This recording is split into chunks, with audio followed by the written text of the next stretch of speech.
بەڕێزان بۆ تاوتوێکردنی پلانی گرێبەستی سەدەی سەرۆکی ئەمریکا و کاردانەوەی نێودەوڵەتیەکان و جیهانی ئیسلامی لەم بارەیەوە لە سەدوەکانمان لە شاری سلێمانی میوانداری بەڕێز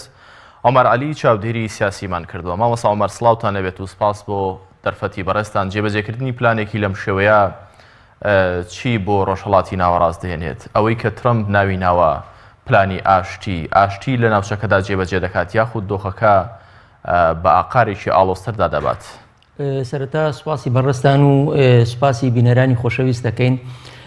ئەگەر سیر بکەین ئەوەی کە دوێنێ ئێوارە لە چاوەپێکەوتنە ڕۆژنامەنووسیەکەی نەتەنیاهۆ و ترامپدا ڕاگەیاندرا دەربارەی گرێبەستی سەدا کە ئەمە پێش 3 ساڵ لەم و پێش ترامپ وەکو یەکێک لە بانگەشەکانی هەڵبژاردننی خۆی یەکێک بوو لەو بەڵێنانەی کە بە جوولەکەکانی ئەمریکایدا و پەیوەندێکی ڕاستە و خۆ و توندی لەگەڵ ئیسرائیل و لەگەڵ بەرپرسانی حکوومەتی ئیسرائیلیشەیە. و ئەگەر سیر بکەین ڕاگەاندنی لەم کاتەدا چەند ئاماژەیەکە یەکێکە لەوانی کە زۆر لە ڕۆژنامەنووسان و چاودێرانی سیاسی باز لەوەکەن کە هەڵبژاردننی هەردوو سەرۆکایەتی ئەمریکا و هەروەها لە ئیسرائیلیش لە مانگی مارسی داهاتووە دەست پێەکە کە هەردووکیان دووچاری تەنگژەیەک بوون بۆ خۆڕزگارکردن لەما بەردەوام ئەو دوو دەوڵەتە سیاسەتی دەرەوەی لە کاتی هەڵبژاردنەکانە بەکارهێناوە بۆ ڕاکێشانی سەرنجی هاوڵاتیانی ناوخۆی وڵاتەکانیان بۆ ئەوەی جۆرێک لە سەرکەوتن و جۆرێک لە بانگەشەی خۆیان پێش هەڵبژاردنەکان دەست پێ بکەن. وە لەلایەکی ترەوە ئەگەر سیر بکەین لە ڕۆژهەڵاتی ناوەڕاستە ئەمریکا ئەو سیاسەتانی کە ئێستا هەیەی کە لە ڕۆژهەڵاتی ناوەڕاستایە کۆمەڵێک کێشەی زۆر گەورە لە ڕۆژهەڵاتی ناوەڕاستە هەیە و ئەمریکا شێوازی مامەڵەکردنی لەگەڵ ئەم کێشانە ئەگەر سیر بکەین هەتاکو ئێستا بە ئاراستی ئەوە نەبووە کە بتوانە چارەسەری ئەم کێشانە بکە. ئێمە بۆ نمونە لە عێراقدا کێشەی عێراق و هاتنە ناوەی ئەمریکا بۆ عێراق ئەبینین ئێستا دۆخی عێراق چۆنە و ئێستا دۆخی خراپی پێکدادانی هێزەکان و ئەو خۆپیشاندانانە و ئەوەی کە هەروەها کەواتە مامۆستا عومەر ئەمریکا مەبەستێتی لە ڕێگەی پلانی ئاشتیەوە ناوچەکە ئەمجارە بە فەڵەستینیشەوە ئاڵۆزتر بکات؟ من پێم وایە ئەمریکا بە شێوەیەکی گستی نەیتوانی و چارەسەری ئەم کێشانە بکە وەکو چۆمسکی کە گەورە نووسەری ئەمریکا نەیتوانیوە یاخود نەشیویستوە نەیویستوە و نەیتوانیوە هەڵبەتە ویستێکی وای نەبووە بۆ چارەسەری ئەم کێشانە. بۆ نمونە چارەسەری کێشەی کورد لە عێراق هەیە هەروەها چارەسەری کوردانی ڕۆژئاوا هەیە یان کوردانی باکوور هەیە. ئەمە بەنسبەی کێشەی کوردەوە کە ئەمریکا دەسەڵاتێکی گەوری هەیە لەم ناوچەیەوە کاراکتەرێکی بەهێزە کە ئەیتوانی هەنگاو بنێ بەرەو چارەسەری ئەم کێشانە و هەروە بەدەستێنانی مافەکانی گەلی کورد لەم ناوچەیە. هەروە کێشەی حوسیەکان و شەڕی یەمەن هەروەها ئەو شەڕی ئێستا لە لیبیا بەڕێگاوەیە هەروەها کۆمەڵێک کێشەی ترکە ئێستا لەم ناوچەیە. ئەمریکا کە هێزی باڵادەستی ناوچەکەیە نەیویستووە هەنگاو بنێ بەرەو چارەسەری ئەم کێشانە لەبەرەوە کێشەی فەڵەستینیش کە ئەم جاریان هاتوۆتەوە و جارێکی تر باسیەکە حکوومەتێک بە دوای یەکەکانی ئەمریکا هەندێک هەنگاو هەیە وەکو ترامپ نیانتوانیوە ئەم هەنگاوە گەورانە بنێن. بۆ نمونە دانپێدانانی بە قودس وەکو پایتەختی ئیسرائیل یان دانپێدانانی بۆی کە جۆلان و ناوچەی دۆڵی ئوردون بەشێکە لە ئیسرائیل یان دانپێدانانی بۆی کە درێژەدان بە جوولەکە نشینەکان کە لە هەیە. کەواتە ئەمانە هەمووی بەڵگەن بۆ ئەوەی کە ئەمە سیاسەتێکی نوێی ئەمریکا لە ناوچەکە و پشتیوانی جوارەکە ئەمە مامۆستا ببوورە بەڕاستی ئەمە سیاسەتی نوێی ئەمریکایە کۆنگرێسی ئەمریکا و پلانداڕێژەرانی استراتیژی ئەمریکا لە پشت ئەم هەنگاوانەوە یاخود ئەمەی کە بەڕێزیشتان ئاماژەتان پێکرد ترامپ یاخود ناتانیاهۆ مەبەستیانە کە خۆیان لە هەڵبژاردن بەم پلانانە بپەڕێنەوە واتە ئەم پلانانە شەخسین یاخود نەخێر ئایدیا و یاخود استراتیژەتی دوور و درێژی ئەمریکا ئەوەیە کە ئەم پلانە جێبەجێ بکەن؟ بەڵێ ئێمە ئەتوانین بڵێن ئیدارەکەی ترامپ بە شێوەیەکی گشتی لە دوای ئەم پلانەوەن ینی مەرج نییە ئەوەی هەموو ئەمریکیەکان لەسەر ئەم چکە ئێستا ئێمە زۆر کۆنگرسمانمان بینی کە دژی ئەم پلانە قسەیان کردەوە بەشێک لە دیموکراتەکان پێچەوانی ئەمە قساکەن وە لە نەتەوە یەکگرتوەکان و سەرۆکی نەتەوە یەکگرتوەکانیش هەڵوێستێکی باشی نییە بەرامبەر ئەم پرۆژەی نوێی ئەمریکا. لەبەرەوە ئێمە ئەوەی کە ئێستا ئەیبینین ئەم پرۆژەیە ئەگەر لە ڕاستیە بۆ چارەسەر بووایە ئەبووە دانوستانێک لەگەڵ فەڵەستینیەکان بکە و نوێنەری فەڵەستینیەکان تیایدا ئامادە بێ وە لە داڕشتنی ئەو پرۆژەیە بەشێک لە عەرەب و بەشێک لە فەڵەستینیەکان بەشداری داڕشتنی ئەم پرۆژەیان بکە. بەڵام ئەبینین ئەم پرۆژەیە داڕشتنەکەی تاگلانەیە و پشتیوانێکی گەورەی لە ئیسرائیل و نەتەنیاهۆ وەکوتی ئێمە دۆستێکی گەورەی ئێمە ترامپە لەم پرۆژەیە لەبەرەوە ئەبینی ئۆپۆزیسیۆن و حکوومەتی ئیسرائیلی هەمویان هاوڕان لەگەڵ پرۆژەکە کەواتە ئیسرائیل هەمووی ڕازیە بە پرۆژەکە بەڵام ئەوەی لە دەرەوەی ئەوان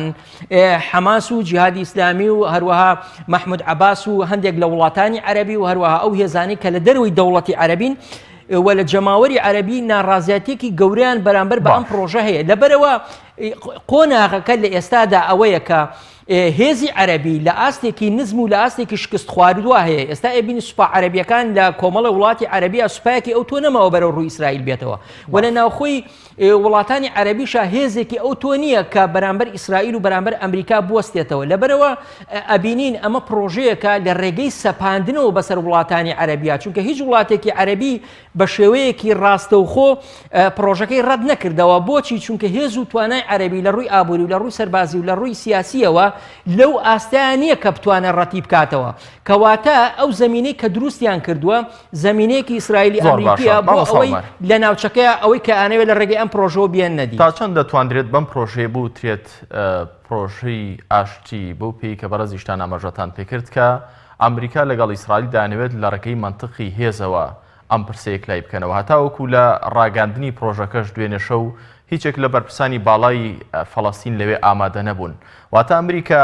بەمە چیمان پێ دەڵێت ئەمەمان پێ دەڵێت کێ دەوێت بەهێز ئەوەی کە خۆی و ئیسرائیل دەیەوێت یەکلای بکاتەوە بەڵێ ئەمە ئەبینین کە ئەمە قۆناغی شکستی عەرەبیە قۆناغی شکستی وڵاتانی عەرەبیە قۆناغی شکستی ئەو هێزانەیە کە لە ساڵانی ڕابردووە هێزێکیان هەبوو ڕوبەڕووی ئیسرائیل بوونەوە چونکە ئەو وڵاتە عەرەبیە بەهێزانی وەکو میسر و وەکو لیبیا وەکو عێراق و وەکو یەمەن و وەکو وڵاتانی تر هیچیان ئێستا لە ئارایان نەماون کەواتە ئێستا کاتی ئەوەی ئیسرائیل هەنگاوێکی زیاتر بێتە پێش و هەنگاوێکی زیاتر ئەو ویستەی خۆی ئەو نەخشەی خۆی کە هەیەی لە ناوچەی ڕۆژهەڵاتی ناوەڕاستە جێبەجێ بکات چونکە لە پرۆژەکەشا ئەیبینین ئەو دەوڵەتە فەلەستینیەش کە ئەوان ئێنوێ بنیاتی بکەن دەوڵەتێکی بێ ئابووری دەوڵەتێکی بێ فڕۆکەخانە دەوڵەتێکە بە کەناری دەریاوە نییە و دەوڵەتێکە کە کەرتی غەزە و کەناری ڕۆژئاوا لە ڕێگەی تونێڵەوە بەیەکەوە ئەبەستێتەوە و باز لە ئاوارە فەڵەستینیەکان نییە و باز لە ئابووریەکی سربەخۆ نییە و ئەو 50 میلیارد دلارش کە پێشنیاریان کردو وەکو هاوکاری پێشکەشی بکەن تەنها وەکو ئەوەیە کە وەکو ناتنیاهو لە پرۆژەکە شاباسیەکە ئەڵێ ئەوەیە ئێمە بە دەمەوەچوونی ئەو هەژاری و ئەو نەداری گەلی فەلەستین تیایدا ئەژیوە ئەو بارە خراپەی کە تایە ئەژی کەواتە ئەمە بە هاناوەچوونێکی مرۆییە نەک ئەوە بێ پرۆژەیەکی سیاسی بێت دەوڵەتێکی فەڵەستینی پێ بنیاد بنێت چونکە ئەو بەپێی پرۆژەکەش ئەڵێ لە 4 ساڵی داهاتووە کارەکرێ بۆ بنیادنانی دەوڵەتەکەەوە دەوڵەتەکەش لەبەر ئەوەی کە پایتەختەکەی قودس نییە و تەنها قودسی ڕۆژهەڵاتە و خاوەنی سوپانیە و ئەبێ چەک داماڵراو بێ و هیچ هێزێکی سەربازی نەبێ کەواتە ئەمە تەنها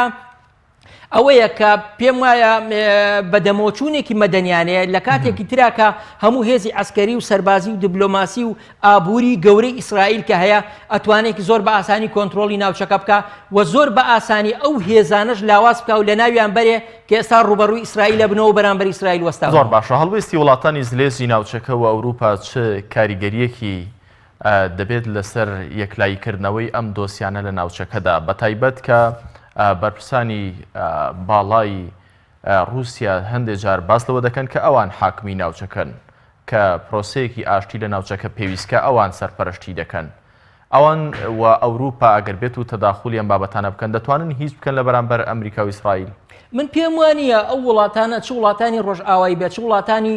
رووسیا بێ یان سین بێ بەرامبەر ئەمریکا بتوانن یان بیانێ بە شتێکی لەو جۆرە بکەین چونکە ئەگەر بەپێی تیۆری ململانی شارستانەکان بێ کە هانتینگتۆن دایڕشتووە ئێمە لە ڕووی شارستانی و ئەبینین جوولەکەکان و ڕووسەکان و ڕۆژئاواییەکان و ئەمریکەکان لە چوارچێوەی هەندێک شارستانیەتان کە ئەو ئەڵێ ئێمە ئەبێ لە بەرەیەکی شارستانیا بین لەبەرەوە لەو ڕوانگەیەوە ئەگەر بەدیدەکەی هانتینگتۆن سەیری بکەین ئەوان ئێستا لە گروپێکی شارستانیان کە بەرامبەر شارستانیەتی ئەوەی کە ئێستا عەرەب و مسلمانەکان و ئەمە هەیە دەوەستنەوە و بۆ ڕووسەکان و بۆ سینەکان و بۆ ئەوروپایەکانیش شتێکی ئەو تۆ نییە کە پشتیوانی لە عەرەبیان پشتیوانی لە فەڵەستینیەکان بکەن بەڵام لە هەمان کاتە پەیوەندیەکی بەهێزی ئابووری سیاسی دیبلۆماسی لە نێوانی ڕووسەکان و ئیسرائیلیەکان و و هەروەها ئیسرائیلەکان و ئەوروپایەکانە هەیە لەبەرەوە من پێم وایە ئەو فشارانەی کە ئەیکە ناگاتە ئەو ڕادەیە کە ئەوە بێکە ترامپ لە پرۆژەکەی پەشیمانکەنەوە یان فشارێکی گەورە بۆ سەر ئیسرائیل دروستکەن بە بەرژەوەندی وڵاتانی عەرەبی و یان فەڵەستینیەکان لەبەر ئەوە تەنها شتێک کە ئەبوو ئێستا هێزی عەرەبی بیکەن ئەو بوو یەکگرتنێکی هێزی عەرەبی و یەکێتیەکی دیبلۆماسی و سیاسی لە نێوان وڵاتانی عەرەبیە بەڵام ئەو پەرتەوازەیە کە لە وڵاتانی عەرەبی و لە نێوان هێزە سیاسیەکانی فەڵەستین و هەروەها دەرەوەی فەڵەستین و وڵاتانی ئیسلامیشیە لە ناوچەکەیەوە ئەو بارودۆخە ناهەمواری کە ئێستا وڵاتانی ئیسلامی تیاژین هەمووی خزمەت بەو پرۆژەیەکە و پێم وایە ڕێگر نابێت لە جێبەجێکردنی پرۆژەکە ئەگەر بیانێت کەواتە دەتوانین بڵین کۆتاپیسارم بۆ بەڕێستان مامۆستا عومەر پرۆژەکەی ترامپ لەم ئانووساتەی ئێستادا واقعیە و منطقیە بۆ پێی کە بەڕێستان ئاماژەتان بەوە کرد کۆی دۆخەکە لە قازانجی ئیسرائیل و ئەمریکادایە بێهێزی وڵاتانی عەرەبی و پشتیوانی و پەیوەندی بازرگانی زلهێزانی جیهان لەگەڵ ئەمریکا و ئیسرائیل هەمووی پاڵپشتی جێبەجێکردنی پلانەکە دەکەن و ترامپیش کارێکی ناواقعی نەکردووە؟ بەڵێ پێم وایە ئەم پرۆژەیە کە بەپی ئێستا و واقعی ئێستای سیاسی داڕژراوە ئەوان هەڵبژاردنەکەیان بۆ ئێستا و لەم کاتەیە کە دۆخی سیاسی و دۆخی هێزی عەرەبی و دۆخی هێزی ئیسلامی بە شێوەیەکیشی لە نێوان وڵاتانی ئیسلامیە بەم شێوەیە ئەوان ئەتوانن ئێستا باشترین هەل و باشترین فرسەتیان هەیە کە جارێکی تر قۆناغێکی تر ئیسرائیل هەنگاوێکی زیاتر بنێ و هەنگاوێکی زیاتر پێشەوە بێتە پێشەوە و زیاتر خۆی بچەسپێنێ لە ئەو ناوچانەیە چونکە لەم کاتەدا کە ئەم هەنگاوە دێنە پێشەوە لەبەرەوە لە جیاتی گەڕانەوە بۆ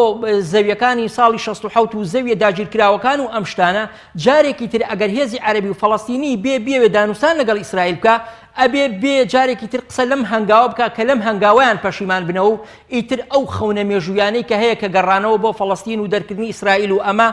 پێم وایە ئەبێتە سەرابێک و ناتوان هیچ بەرامبەری بکەن. بەڕێز عومەر ئاهلی چاودێری سیاسی سوپاس بۆم دەرفەتەی بە ئێمەتان باش.